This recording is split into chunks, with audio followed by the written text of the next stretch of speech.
qu'il y a dans l'arbre de confiance, il est composé de quoi? Les habitus. C'est quoi les habitus? Le comportement des arbres. Des arbres de confiance. Ça veut dire c'est le comportement humain qu'on doit avoir et qui contribuent tous à créer une culture ou des pratiques de confiance. Ce que je vais vous demander maintenant, c'est de réfléchir à vous-même.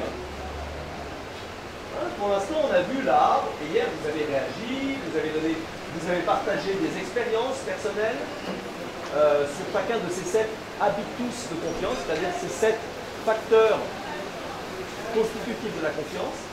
Mais maintenant, je vais vous demander de réfléchir à votre propre personnalité, à qui vous êtes. D'accord? Et sur cet arbre-là, celui de droite, je vais vous demander d'identifier, vous allez prendre chacun, vous allez prendre une petite pastille verte et une petite pastille rouge que je vous ai donnée. D'accord? Et vous allez vous dire, moi, si je réfléchis à moi-même, à ma personnalité, à la façon dont je me comporte dans ma vie de tous les jours, dans ma vie étudiante, etc., l'habitus sur lequel je pense que je suis vraiment le plus vert, c'est-à-dire le meilleur, mon habitus le plus fort, c'est celui-là parmi les 7. Je pense que c'est plutôt la co-responsabilité et la coopération, ou plutôt l'empathie et la bienveillance. C'est à vous de choisir. Et vous aurez tous des personnalités différentes par définition. Donc, choisissez celui sur lequel vous êtes le plus vert. Vous collez une pastille verte dessus. D'accord? Et ensuite, vous allez prendre votre pastille rouge, une seule, hein, et vous allez réfléchir à celui des habitus, à votre avis, selon ce que vous savez de vous-même, ce qu'on vous dit, vos amis, vos parents, vos enseignants, etc. À mon avis, c'est celui-là que j'aurai le plus à améliorer, en fait, aujourd'hui, en tant qu'étudiant et pour mon avenir. Pour mon avenir, peut-être dans l'agronomie, dans l'agriculture, dans ma vie professionnelle et personnelle, c'est celui-là que j'ai le plus à travailler, à mon avis. Non. Monsieur. Pour l'instant, pas celui-là. Pas celui-là. Pour récupérer votre pastille, uniquement l'arbre de droite. On a dit ce mot 1. Ouais.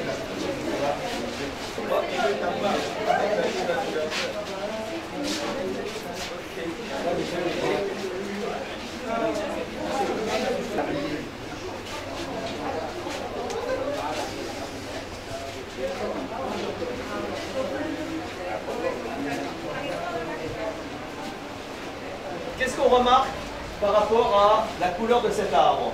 Contrasté, on va dire, hein? Mais quand même, si on regarde d'une manière générale, je serais curieux de savoir, j'ai envie de vous demander, par exemple, cohérence entre paroles et actes. Cohérence entre paroles et actes, celui-là, il y a quelques verts, mais il y a quand même beaucoup de rouge. Est-ce que quelqu'un d'autre veut réagir? Quelqu'un qui aura mis vert à ça? Qui a mis vert? Tu veux? J'ai mis vert parce que on parle de cohérence entre la parole et les actes. Quand je dis un truc, je m'applique toujours pour le faire. Et quand je sais que c'est un truc que je ne peux pas faire, je contourne ou soit je trouve un moyen d'échapper à cette situation, clairement. Alors, d'échapper en disant je ne peux pas le faire, ou d'échapper en partant en courant? En disant je ne peux pas le faire parce que je suis responsable de ce que je dis et de ce que je fais. Donc tu es d'accord. Donc là tu as mis vert à ça. Parce que c'est effectivement, c'est important pour toi, cette valeur-là. Tu la pratiques. C'est la pratique. Bravo! Déjà, bravo, moi je dis bravo à tous, là, c'est parfait. La classe, au niveau carrément de la culture, il y a une culture générale, tu penses, qui ne favorise pas ça. Et toi, est-ce que tu en souffres personnellement? Ça t'a déjà. Est-ce que tu as des exemples personnels dans ta vie dans lesquels tu t'es trouvé en difficulté? Je peux donner un exemple. Au fait, dans ma famille, j'ai une relation avec l'une de mes soeurs. Au fait, elle, quand elle parle, c'est elle qui a souvent raison. Donc, dans toutes les versions, c'est sa version qu'elle choisit que c'est la meilleure et que quelqu'un ne peut pas dire autre chose qu'elle. Donc, je ne crois pas trop. Ce qui fait que je ne crois pas souvent à ça. Ça me pose souvent le problème. Oui, donc tu vis le problème même dans ta famille, avec ta soeur. Oui. D'accord. D'accord. Et en revanche, est-ce qu'il y a quelqu'un qui a mis vert à ça? Qui n'a pas de problème avec l'indépendance de jugement, qui pense arriver à faire la part des choses là-dessus?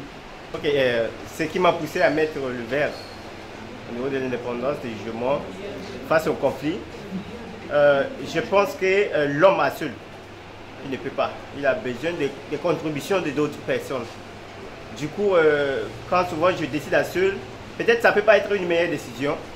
Que voilà, d'autres personnes me reprochent et disent voilà, il faut prendre l'autre chemin. Et voilà, ça m'arrive souvent. Que voilà, je peux prendre ce chemin, je peux réussir. Du coup, j'ai choisi pour dire que l'homme à seul est insuffisant. Donc, oui, ce que tu dis, c'est très important. C'est ce qu'on a évoqué hier d'ailleurs. C'est que tu penses que face à des choix difficiles, hein, arrête-moi si je me trompe, face à des choix difficiles, c'est bien de prendre l'avis d'autres personnes pour bien peser les pour et les contre et finalement trouver le meilleur chemin vers la bonne réponse. C'est ça que tu essayes de le faire. Ben, bravo.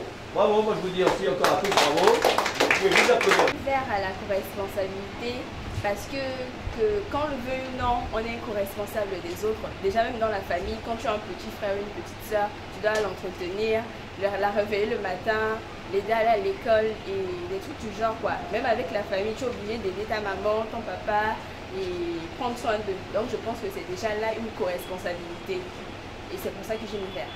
Tout à fait. Et toi, tu as combien de frères et sœurs? Moi, j'en ai 4. 4, d'accord. Et donc dans ta famille, voilà, c'est l'habitude de s'aider les uns les autres, voilà.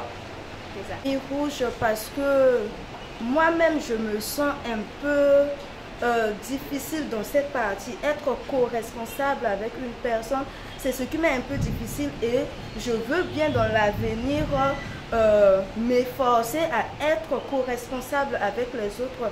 Parfois, je vois mon opinion comme la meilleure des opinions, ce qui fait que j'aime pas que les autres me donnent leur opinion sur quelque chose. Donc, je voulais bien, je peux dire, m'efforcer à être co-responsable dans la vie. C'est pourquoi j'ai mis le rouge. On regarde un autre habitus. Par exemple, celui-là, vous vous souvenez le dernier là, hein, sur la temporalité, c'est-à-dire les relations entre le court et le long terme, et aussi surtout les relations, la place du pardon, la capacité à demander pardon quand on commet une erreur. Autre chose? Non? Alors, quel est ton prénom déjà? Armel. Armel. Je suis désolé, j'ai, je pense, une mémoire des visages et tout, mais j'ai pas la bonne mémoire des prénoms, c'est horrible. En plus, vous êtes nombreux, alors là, vous voyez, à mon grand âge, j'ai du mal avec ça. Simplement, Armel, ce qui est très intéressant, mais c'est vrai aussi pour les autres, hein, dans le groupe, pour chacun d'entre vous finalement. Mais là, je trouve qu'avec Armel, c'est intéressant, parce que quand je lui ai posé la question, là, à l'instant du pourquoi tu as du mal à pardonner, elle a exprimé finalement une croyance, sa croyance, qui est respectable. Hein, et on ne peut pas dire que c'est une croyance bête, idiote ou pas, ou intelligente. C'est sa croyance qu'elle porte aujourd'hui, en tous les cas, qui est de dire, si je pardonne, ma conviction personnelle, c'est que ça va encourager la personne à recommencer la même chose et peut-être même encore pire demain. C'est ta conviction, à toi. Alors, est-ce qu'il y en a parmi vous qui ne partageaient pas cette conviction, qui pensaient que si vous pardonnez, c'est pas pour ça que la personne va refaire la même chose en pire? Ah, vas-y, alors, notre ami. Moi, je dirais le contraire, dans le sens que si tu pardonnes la personne, déjà, c'est un fardeau que tu lui donnes. C'est un fardeau que tu mets sur lui, au fait. Et il va se reprocher toute sa vie que, voilà, j'ai eu à faire du mal à cette personne, mais elle a eu le courage de me pardonner aussi facilement. Et quand elle te voit, cette personne, elle a vraiment du respect, quoi. Elle a du respect pour toi, parce que c'est ce que j'ai vécu. J'ai vécu ça personnellement. C'est vrai? Tu peux nous en dire un mot ou pas? Si, je peux. En fait, c'est au décès de mon père. Mes parents, du côté paternel, dès qu'il était décédé, ils nous ont vraiment fait le chaos total, quoi. Du coup, le père était mort aujourd'hui, mon père était mort aujourd'hui. Le lendemain, ma propre famille, du côté paternel, nous demandent à maman et moi de sortir de la maison de notre père. Et qu'ils ne veulent plus de nous, qu'ils ne vont plus jamais avoir de relation avec nous. Et que ma soeur et moi, venant de maman, d'ici demain, nous serons que des moins que rien, voire même que nous irons travailler chez eux. Et peu de temps après, quand je les ai vus, on se voyait, j'avais le courage de les saluer. Et à chaque fois, eux, ils refusaient. Ils faisaient comme s'ils ne m'ont jamais connu. Et j'en parlais à maman, et elle qui me dit à chaque fois, mais c'est toi qui leur donne cette occasion. J'ai dit, maman, j'étais petite quand ça s'est passé. Maintenant, j'ai grandi et je connais Dieu. Je connais ce que ça peut faire le pardon. Du coup, moi, j'ai décidé de les pardonner. À chaque fois, quand je les approche, ils essayent de faire le malin, mais j'ai toujours ce courage. Et voici aujourd'hui que j'ai grandi. Et maman, c'est eux qui ont ce courage, le plaisir de montrer à tout le monde, là, c'est ma petite soeur, là, c'est ma nièce, tout ça. Mais maman, quand eux, ils font ça, elle est toujours en les regardant d'un air dédain. Et moi, ça me fait plaisir parce que je les ai pardonnés. Et voilà, quand je les vois, je les salue comme si de rien n'était. J'ai tout oublié. Moi, je dis bravo. Bravo, bravo, bravo de partager cette...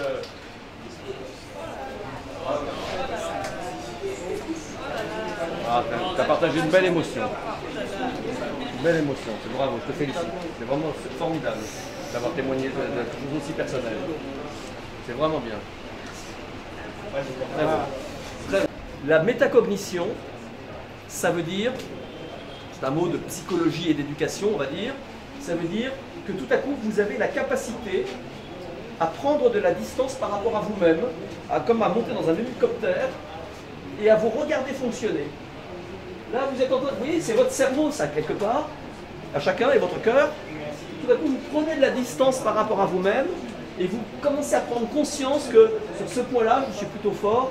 Tu vois, quand tu as dit tout à l'heure, voilà, je prends conscience que ceci, cela, que je ne suis pas toujours co-responsable parce que je veux. C'est ça, cet effet de métacognition. Et cet effet, il est fondamental pour favoriser des changements de comportement individuels et aussi collectifs. Parce que là, je m'adresse à vous pour l'instant un peu individuellement, là, tout de suite. Vous me répondez, et je vous en remercie vraiment avec beaucoup de spontanéité, d'honnêteté et d'émotion, on l'a vu, sur des choses personnelles. Mais ensuite, on va commencer à réfléchir, et d'ailleurs cet après-midi, on va réfléchir, on va faire le même travail collectivement. On va se dire, qu'est-ce qu'on a envie, qu'est-ce qu'on aimerait, nous, les étudiants, si on voulait contribuer à ce que l'arbre de confiance de la RCA, le premier qui est là, se transforme en une forêt de confiance en quelques années. Sur quoi il faudrait, c'est quoi les enjeux sur lesquels on voudrait travailler? On pense que nous, on peut contribuer en tant qu'étudiants, si on devait faire une sorte de plan d'action, entre guillemets, sur chacun des 7 habitus, qu'est-ce qu'on peut mettre en priorité? Ce serait quoi l'enjeu? Je vais essayer cet après-midi de vous faire un peu réfléchir à ça.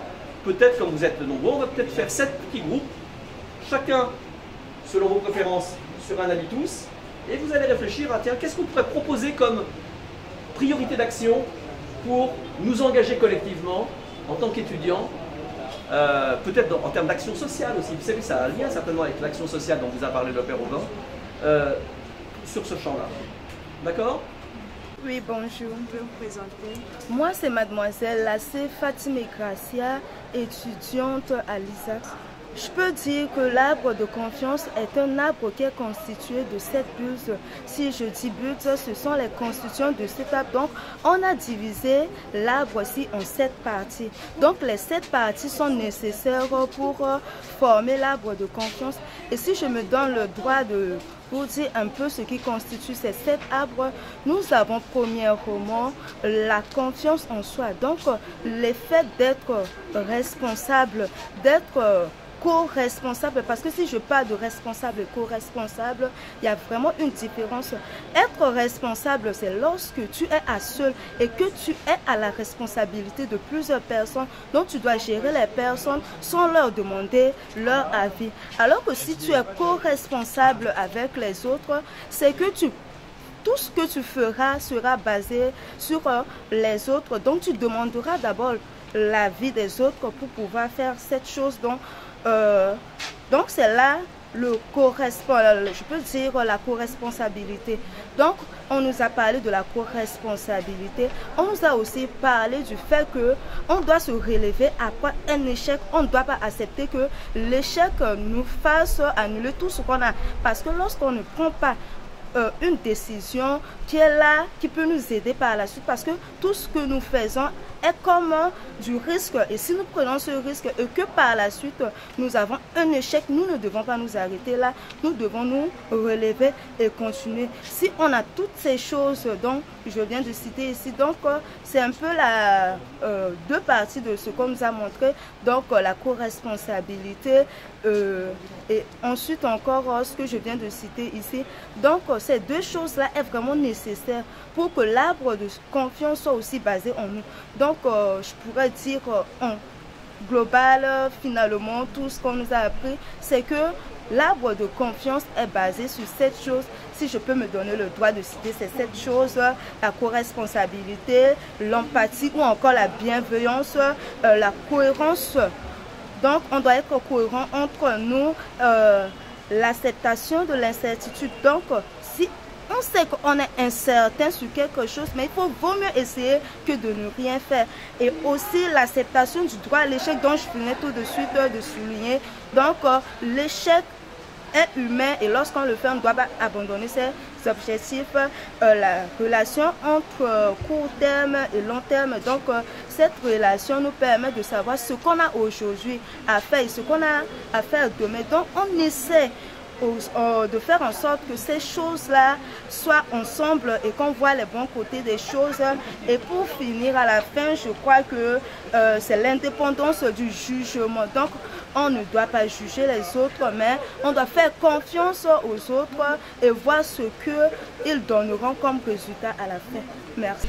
Je réponds au nom de Betty Malendoma, étudiante à l'ISAC. Ce que j'ai eu à suivre, l'arbre de confiance, c'est cet arbre qui nous fait revivre et comprendre ce que c'est que la confiance et ses composantes. Et en dépit de ce que nous avons eu à apprendre, on a su que l'arbre de confiance avait 7 composantes.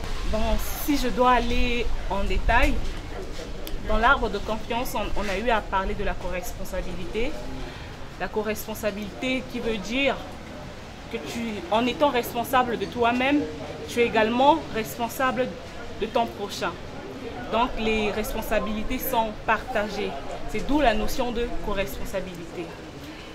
Et nous avons eu également à parler de cohérence entre paroles et actes.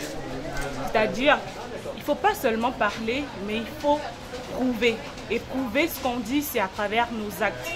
Et ces actes doivent être concrets, accompagnés de ce qu'on dit. Beaucoup de choses ont changé au vu et au su de ce que j'ai appris.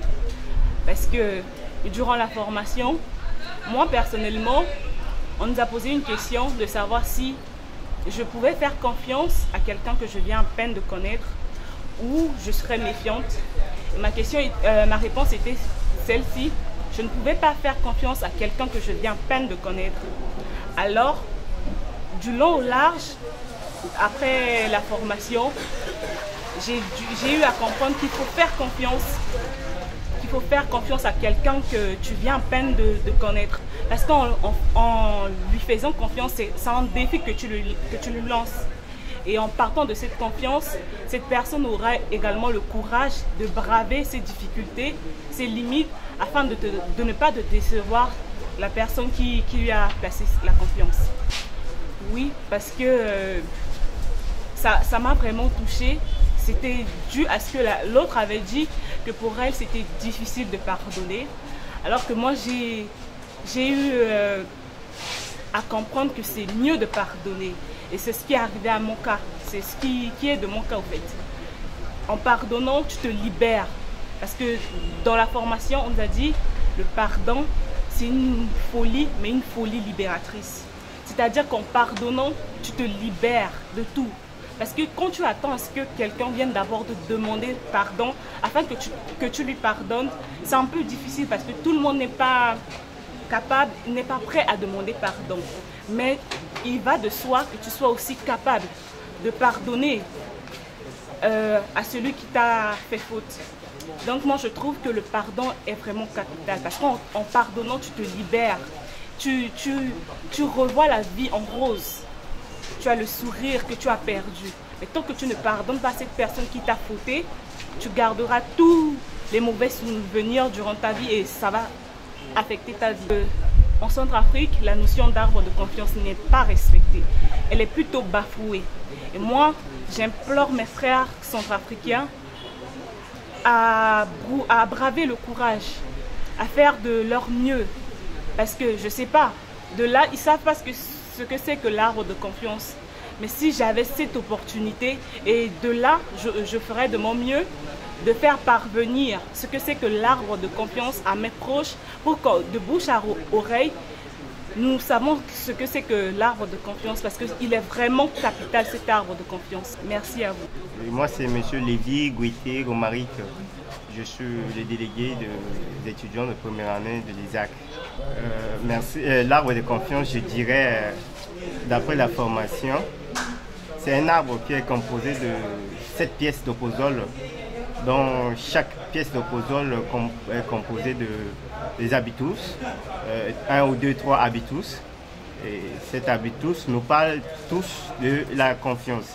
Alors, dedans, on peut retrouver premièrement ce qu'on appelle la co-responsabilité, qui signifie que voilà, tu es responsable de l'autre, tu peux partager la responsabilité en tout cas. Et dedans, tu peux retrouver dans une pièce d'opposol, tu peux trouver ce qu'on appelle le dire, le faire, c'est-à-dire la différence entre le dire et le faire, la cohérence. Quand tu dis quelque chose, tu es capable de le faire. Voilà, et dans d'autres pièces d'opposol, tu peux trouver ce qu'on appelle l'empathie, empathie aux autres. Dans d'autres pièces d'opposol aussi, tu peux retrouver avec le pardon et l'oubli, comment pardonner aux autres qui peuvent te faire du mal. Beaucoup. Après cette formation m'a beaucoup édifié. Et, souvent, c'est un lien avec ma vie. C'est à chaque fois ce que j'ai vécu. Et du coup, j'ai du tout su que voilà, il devait faire ça. Je devais être co-responsable des autres. Je devais partager la responsabilité du fait que souvent, quant à moi, je dis que c'est moi toujours qui ai raison. Et pourtant que voilà, c'est faux. Il faut partager la responsabilité. Et du coup, c'est pas facile aussi souvent de pardonner facilement et d'oublier. Comme d'après la formation, ça m'a édifié et voilà, c'est quelque chose qui m'a touché. Comme message à mes frères et sœurs centrafricains sur l'arbre de confiance, je dirais que c'est vraiment un chemin qu'il faut entreprendre pour qu'on puisse s'en sortir de la crise où nous sommes. Nous devons beaucoup plus pratiquer les habitus qui se trouvent dans ces pièces d'opposol pour une fois retrouver la paix, parce que c'est des habitus qui édifient, qui peuvent nous changer et qui nous ramener sur le droit chemin, qui peuvent nous amener au développement et à la paix. Je vous remercie. Voilà, moi je suis le père Aubin, je suis le directeur des études de l'Institut Kakikam, qui est l'école d'ingénieurs de l'Université catholique d'Afrique centrale basée à Douala. Disons que nous avons été séduits par le modèle d'arbre de confiance initié et développé par M. Pierre, et nous avons jugé que ce qu'il promet comme valeur, comme attitude afin de développer la confiance dans tous les secteurs d'activité de la vie humaine méritait que l'on présente et qu'on l'on diffuse auprès de nos étudiants, parce que comme Institut catholique, nous avons pour souci de développer chez nos étudiants un certain nombre de valeurs. Et la confiance est l'une de ces valeurs. Et on a donc profité du fait que M. Pierre avait développé l'arbre de la confiance avec, dans plus de détails. On a profité de ce fait, voilà, pour, au début de cette rentrée académique, de pouvoir présenter cet outil à nos étudiants afin qu'ils s'imprègnent de ces attitudes qui développe au quotidien la confiance, sans laquelle, en réalité, il est difficile de construire une société juste de paix, d'équité. Voilà. Ce que j'ai comme première impression, c'est qu'ils sont très satisfaits. C'est au-delà de leurs attentes, encore que c'était pour eux premier contact avec cet outil. L'écho que j'ai, c'est qu'ils ont beaucoup appris et que certains sont sortis très émus parce que c'est un outil qui nous permet aussi de nous connaître nous-mêmes, et certains étudiants sont découverts à travers cet outil. Donc l'impression est très bonne et ça nous renforce dans l'idée de continuer à promouvoir cet arbre de confiance auprès des arbres. La vocation de tout arbre est de grandir, de produire des fruits et que même les oiseaux du ciel viennent se recueillir dans ses branches. Donc la vocation de cet arbre est d'être diffusé, d'être accessible à tous. Et on nourrit l'espoir de pouvoir partager cette expérience, de pouvoir partager cet arbre de confiance, diffuser cet arbre de confiance auprès de tous les apprenants, que ce soit à Brazzaville, que ce soit à Bangui, que ce soit dans l'arrière-pays et dans les pays de la sous-région. Notamment, on a commencé par le Cameroun, maintenant nous sommes en Centrafrique, demain pourquoi pas au Congo, au Gabon, en Guinée, parce que la confiance est une valeur universelle, une valeur que tous les peuples, toutes les sociétés doivent pouvoir construire, développer. C'est moi qui vous remercie.